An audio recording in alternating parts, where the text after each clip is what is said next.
Good morning students. आज अपन absorption and emission spectrum का अध्ययन करेंगे।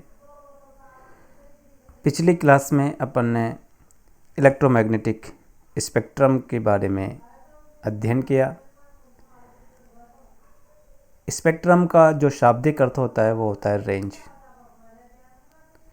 और इलेक्ट्रोमैग्नेटिक स्पेक्ट्रम की यदि बात करें तो इलेक्ट्रोमैग्नेटिक स्पेक्ट्रम का मतलब होता है कि इलेक्ट्रोमैग्नेटिक रेडिएशंस को उनकी वेवलेंथ के अनुसार या कहूँ उनकी एनर्जी के अनुसार अरेंज कर देना ही इलेक्ट्रोमैग्नेटिक स्पेक्ट्रम है। इलेक्ट्रोमैग्नेटिक रेडिएशंस की अलग अलग वेवलेंथ होती हैं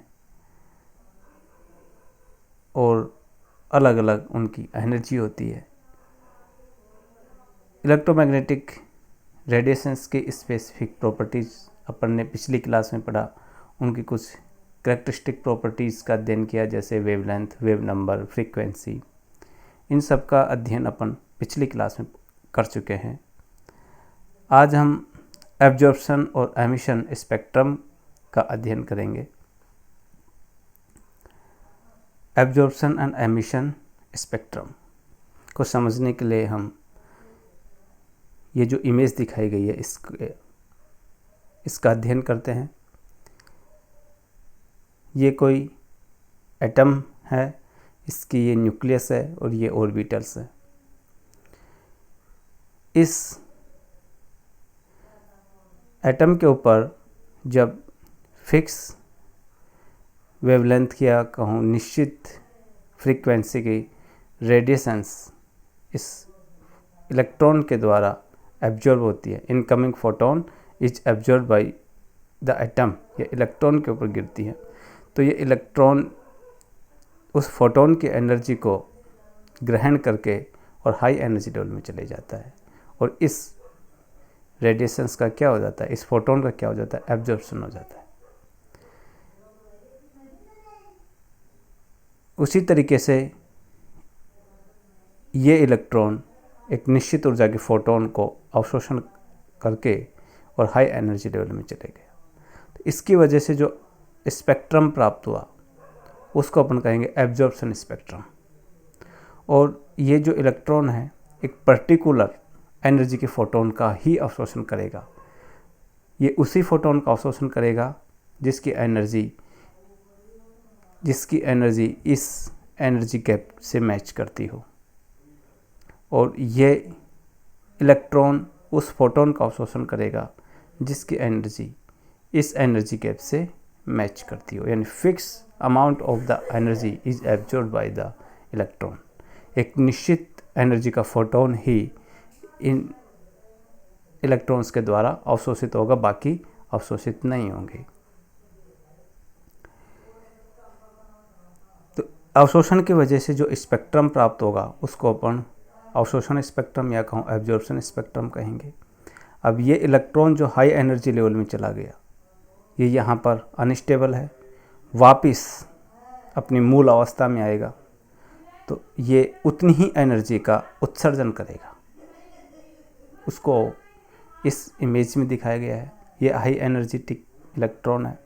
ये जब वापस अपनी पुनः मूल अवस्था, वास्तविक अवस्था जो है उसी एनर्जी लेवल में आएगा तो ये उतनी ही ऊर्जा का उत्सर्जन करेगा जितनी ऊर्जा इसने अवशोषित की थी, और उतनी ही ऊर्जा का फोटोन से अवशोषित करके अपने मूल अवस्था में आ जाएगा। तो इसकी वजह से जो स्पेक्ट्रम प्राप्त होगा उसको एमिशन स्पेक्ट्रम कहेंगे या कहूँ उत्सर्जन स्पेक्ट्रम कहेंगे।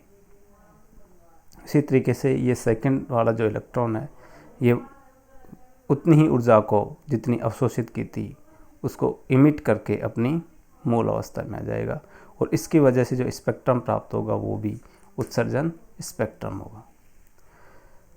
Absorption is when electron gain energy and jump to high energy levels, यानी अवशोषण, फोटोन का अवशोषण करके इलेक्ट्रॉन हाई एनर्जी लेवल में चले जाते हैं। और emission is when electron return to energy levels, और एमिशन तब होता है जब ये इलेक्ट्रॉन पुनः अपनी एनर्जी लेवल में आ जाते हैं। An object emit electromagnetic radiations according to their temperature. कोई भी ऑब्जेक्ट जो होता है उसको अपन जितना टेम्परेचर देंगे, जितनी उसकी एनर्जी होगी, उस ही एनर्जी के वो इलेक्ट्रोमैग्नेटिक रेडिएशंस का उत्सर्जन करेगा। जैसे ये कोई ब्लैक बॉडी है। ब्लैक बॉडी का मतलब होता है एक ऐसा ऑब्जेक्ट जिसको अपन ने हीट किया, गर्म किया, एनर्जी दी, तो वो हर एनर्जी के रेडिएशंस का उत्सर्जन करेगा। ये कहूँ एक ऐसा ऑब्जेक्ट जो हर एनर्जी के फोटॉन्स को अवशोषित कर लेता है, उसको ब्लैक बॉडी कहेंगे। तो ये ब्लैक बॉडी में से जो रेडिएशंस उत्सर्जित होंगी वो हर वेवलेंथ की रेडिएशंस होंगी और इनका जो स्पेक्ट्रम आएगा वो कंटिन्यूस स्पेक्ट्रम होगा। इस स्पेक्ट्रम को आप ज़रा ध्यान से देखो, कहीं कोई ब्लैंक नहीं है, कंटिन्यूस स्पेक्ट्रम है, फिल है, कंप्लीट है। तो ये जो स्पेक्ट्रम हुआ कंटिन्यूस स्पेक्ट्रम हुआ। लेकिन इस स्पेक्ट्रम को ध्यान से देखो, ये कोई गैस है, डाइल्यूट गैस। जब इसको गर्म किया तो इसके गर्म करने का मतलब है इसको एनर्जी दी, तो सेम ये वाली कंडीशन आ गई। इलेक्ट्रॉन उत्सर्जित होकर के कहाँ चले गई? हाई एनर्जी लेवल में चले गई। अब ये हाई एनर्जी लेवल से जब वापस रिटर्न होंगे, हॉट का मतलब क्या है? कंडीशन ये वाली है, यानी इसके जो इलेक्ट्रॉन है वो हाई एनर्जी लेवल में है। जब ये रिटर्न होंगे, जो एमिशन होगा, जो स्पेक्ट्रम होगा, तो कौन सा स्पेक्ट्रम प्राप्त होगा? Emission spectrum. तो ये हॉट गैस है, अर्थात कंडीशन ये वाली है। तो इसके जब इलेक्ट्रॉन हाई एनर्जी लेवल से पुनः अपने मूल अवस्था में आएंगे तो निश्चित ऊर्जा के फोटॉन्स का उत्सर्जन करेंगे। तो ये देखिए, तो जिस ऊर्जा के फोटॉन्स का ये उत्सर्जन करेंगे उनकी उस ऊर्जा की या उन फोटॉन्स की लाइन यहाँ स्पेक्ट्रम में अपन को दिखाई देंगी। ये देखो, एक लाइन ये रही, बीच में ब्लैंक है, कुछ नहीं, ब्लैक है पूरा। एक लाइन ये रही, अर्थात इस एनर्जी का फोटोन उत्सर्जित हुआ है और यहाँ इस एनर्जी का फोटोन उत्सर्जित हुआ है, यहाँ इस एनर्जी का फोटोन उत्सर्जित हुआ है। यानी जहाँ जहाँ अपन को इस स्पेक्ट्रम में लाइंस दिख रही हैं उस एनर्जी के फोटोन उत्सर्जित हुए हैं। तो इसको अपन कहेंगे लाइन स्पेक्ट्रम। ये तो क्या है? Continuous spectrum. और ये लाइन स्पेक्ट्रम, अर्थात इस स्पेक्ट्रम में लाइन्स हैं, कंटिन्यूस नहीं है ये। और ये क्या है? Emission spectrum. एमिशन स्पेक्ट्रम इस वजह से है क्योंकि यहाँ जो एनर्जी सोर्स है वो क्या है? हॉट है, हॉट डाइल्यूट गैस। हॉट का मतलब होता है ये वाली कंडीशन जब इलेक्ट्रॉन हाई एनर्जी लेवल में है। तो जो स्पेक्ट्रम कौन सा हुआ? Emission spectrum. और इस स्पेक्ट्रम में कुछ कुछ लाइनें ही दिखाई देती हैं, अर्थात वो लाइनें दिखाई देती हैं जिस एनर्जी का फोटोन उत्सर्जित हो रहा है। अब समझते हैं अपन एब्जॉर्प्शन स्पेक्ट्रम को। यानी एब्जॉर्प्शन स्पेक्ट्रम कब प्राप्त होगा? जब इलेक्ट्रोमैग्नेटिक रेडिएशंस का अवशोषण होगा और इलेक्ट्रॉन हाई एनर्जी लेवल में चले जाएंगे, अर्थात कंडीशन ये वाली होगी। तो कोई लाइट का सोर्स है, जैसे ब्लैक बॉडी है, ये ब्लैक बॉडी है। ब्लैक बॉडी, केवल ब्लैक बॉडी का जब स्पेक्ट्रम लेते हैं तो कंटिन्यूस स्पेक्ट्रम आता है, क्योंकि इसमें कोई रेडिएशंस बची ही नहीं, हर वेवलेंथ की रेडिएशंस का यहाँ उत्सर्जन हो रहा है। अब यहाँ यदि ब्लैक बॉडी से अपन लाइट सोर्स लिया तो इस ब्लैक बॉडी से तो हर वेवलेंथ की रेडिएशंस का उत्सर्जन होगा, लेकिन कुछ फोटॉन्स का इस गैस के द्वारा अवशोषण हो जाएगा। कोल्ड गैस है ना, ठंडी गैस है, यानी ये वाली कंडीशन है। इलेक्ट्रॉन कहाँ है? ग्राउंड लेवल में। तो इसमें जब इलेक्ट्रॉन निश्चित ऊर्जा के फोटॉन्स का अवशोषण करके हाई एनर्जी लेवल में चले जाएंगे तो वो फोटॉन्स स्पेक्ट्रम में दिखाई नहीं देंगे। जिस फोटॉन्स का यहाँ अवशोषण हो गया वो फोटॉन्स स्पेक्ट्रम से गायब हो जाएगा। तो यहाँ देखिए, ये जो स्पेक्ट्रम है, इस स्पेक्ट्रम में इस एनर्जी का फोटोन इस गैस के द्वारा अवशोषित कर लिया गया, इस एनर्जी का फोटोन इस गैस के द्वारा अवशोषित कर लिया गया। या यूँ कहूँ कि ये जहाँ जहाँ आपको डार्क लाइंस दिख रही हैं उस एनर्जी के फोटॉन्स इस गैस के मॉलिक्यूल्स के द्वारा या परमाणु द्वारा अवशोषित कर लिए गए। तो ये जो स्पेक्ट्रम अपन को मिला, this is not continuous spectrum. ये भी कंटिन्यूस नहीं है। ये देखो, कंटिन्यूस ऐसा होता है, ये भी कंटिन्यूस नहीं है और ये भी कंटिन्यूस नहीं है। ये लाइन स्पेक्ट्रम है तो ये भी लाइन स्पेक्ट्रम है, क्योंकि यहाँ भी अपन को लाइनें दिखाई देती हैं। तो एब्जॉर्प्शन स्पेक्ट्रम अपन को कब मिला? जब इलेक्ट्रोमैग्नेटिक रेडिएशंस का एब्जॉर्प्शन हो रहा है तो उसको अपन क्या कहेंगे, एब्जॉर्प्शन स्पेक्ट्रम। और एमिशन स्पेक्ट्रम अपन को कब प्राप्त हुआ, जब जब उत्सर्जन की वजह से अपन को स्पेक्ट्रम प्राप्त हो रहा है।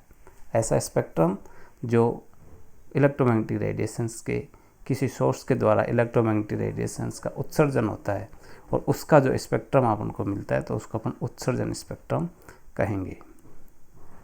देखो ब्लैक बॉडी क्या होती है, a black body is an object that absorb all electromagnetic radiations and emit electromagnetic radiations in a continuous. यानी एक ऐसा ऑब्जेक्ट जो हर फ्रीक्वेंसी की वेवलेंथ का अवशोषण कर लेता है, और जो हर फ्रीक्वेंसी की वेवलेंथ का अवशोषण कर रहा है तो वह हर फ्रीक्वेंसी की वेवलेंथ का उत्सर्जन भी करेगा, निश्चित है।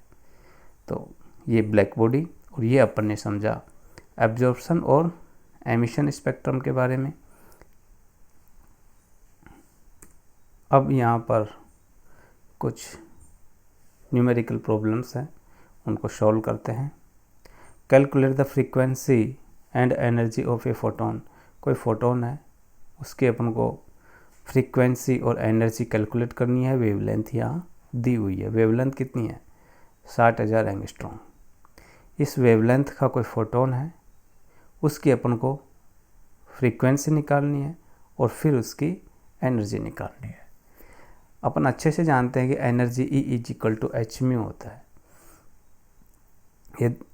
तो यदि अपन ने म्यू कैलकुलेट कर लिया, फ्रीक्वेंसी न्यू कैलकुलेट कर लिया, फ्रीक्वेंसी कैलकुलेट कर ली, तो एनर्जी ऑटोमेटिक कैलकुलेट हो जाएगी। और frequency nu is equal to होता है C अपॉन लैम्बडा। C क्या है यहाँ पर, प्रकाश लाइट का वेव जो कांस्टेंट होता है, अर्थात C is equal to 3 into 10⁸ metre per second. और लैम्बडा क्या है, वेवलेंथ जो है दी हुई है 6000 एंगस्ट्रॉम।